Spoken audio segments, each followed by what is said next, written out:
అంతర్జాతీయం చేయడానికి, హైదరాబాద్ని ప్రపంచ పటంలో నిలపడానికి ఆనాడు రాష్ట్ర మంత్రిగా ఎన్నో ప్రయత్నాలు చేశాం.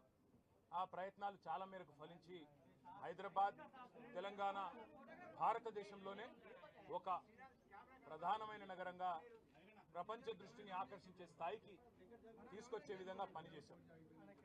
మేము 9.5-10 ఏళ్ల కాలంలో మా ప్రభుత్వం ఉన్నప్పుడు మా బావమరుదులకు 1137 కోట్ల కాంట్రాక్ట్లు చేయలేదు.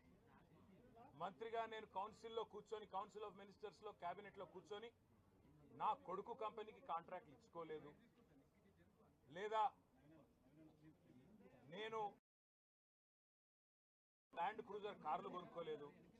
ఆ పనులు రేవంత్ రెడ్డి గారు, ఆయన మంత్రివర్గ సహచరులు, ఆ సాగు తెలివితేటలు, ఆ అవినీతి తెలివితేటలు వాళ్ళకే ఉన్నాయి. నేను 50 లక్షల రూపాయలతో ఎమ్మెల్యేలను కొనుగోలు చేయడానికి పోయి దొరికిపోయిన దొంగను కూడా కాదు. నేను నిఖార్సైన తెలంగాణ బిడ్డను. ఏ పని చేసినా తెలంగాణ కోసం, హైదరాబాద్ ప్రతిష్టను పెంచడం కోసం చేశాను. అర పైసా అవినీతి కూడా నేను చేయలేదు, చేయబోను. సరే, ఇవాళ ఈ కొంచెం ఉర్రకుండా ఆగలుగుతారా? ఇవాళ కొంతమంది అర్థమయ్యి కాని వాళ్ళు, తెలిసి తెలియని వాళ్ళు ఏదో కొంత బురద జల్లి తాత్కాలికంగా మీడియా మేనేజ్మెంట్ ద్వారా రాజకీయ పబ్బం గడుపుకోవాలనుకునే కాంగ్రెస్ వాళ్ళకి నేను చెప్పేది ఒకటే, నిజం నిలకడ మీద తెలుస్తుంది. మీరు ఇవాళ చల్లే బురద ఎట్టి పరిస్థితుల్లో మా దృష్టి ఏదైతే కేంద్రీకరించబడిందో దాని నుంచి తప్పించలేదు. మేము మాట్లాడుతూనే ఉంటాం, కొట్లాడుతూనే ఉంటాం. గత సంవత్సర కాలంగా విద్యుత్ ఛార్జీలు పెంచవద్దని కొట్లాడింది టీఆర్ఎస్.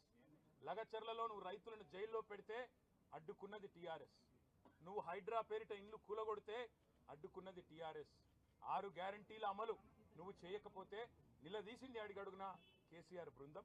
తప్పకుండా మా దృష్టి మేము మళ్ళించాం. నువ్వేదో నా మీద కేసు పెట్టి నన్నేదో చేసి దానివల్ల మా పార్టీ క్యాడర్ను, మా నాయకత్వాన్ని నువ్వు దారి మళ్లింపు, దృష్టి మళ్లింపు దిశగా ప్రయత్నం చేస్తాను అనుకుంటున్నావు రేవంత్ రెడ్డి. అది నీ వల్ల కాదు.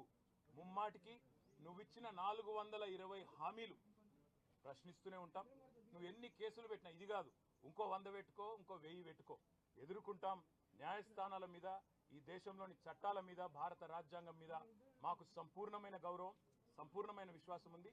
నువ్వు ఏ ప్రశ్నలన్నా అడుగు, సమాధానం మా కాడ ఉంది. ఎందుకంటే మేము నిజాయితీగా ఉన్నాం. నీలాగా లుచ్చ పనులు చేయలేదు, నీలాగా తుచ్చపు పనులు చేయలేదు, చేయబోము. నిఖార్సైన తెలంగాణ బిడ్డగా, కేసీఆర్ గారి రక్తం పంచుకొని పుట్టిన కేసీఆర్ కొడుకుగా చెప్తా ఉన్నా, తెలంగాణ కోసం అవసరమైతే చస్తాను తప్ప ఎట్టి పరిస్థితుల్లో ఇట్లాంటి లుచ్చగాళ్ళ ముందు మాత్రం తల వంచను. తప్పకుండా కొట్లాడుతూనే ఉంటా, పోరాడుతూనే ఉంటా. తెలంగాణ జయించేదాకా, ఈ కాంగ్రెస్ కబంధ హస్తాల్లోంచి తెలంగాణ బయటకు వచ్చేదాకా కొట్లాడుతూనే ఉంటాను, ప్రతిజ్ఞ చేస్తా ఉన్నా. Thank you.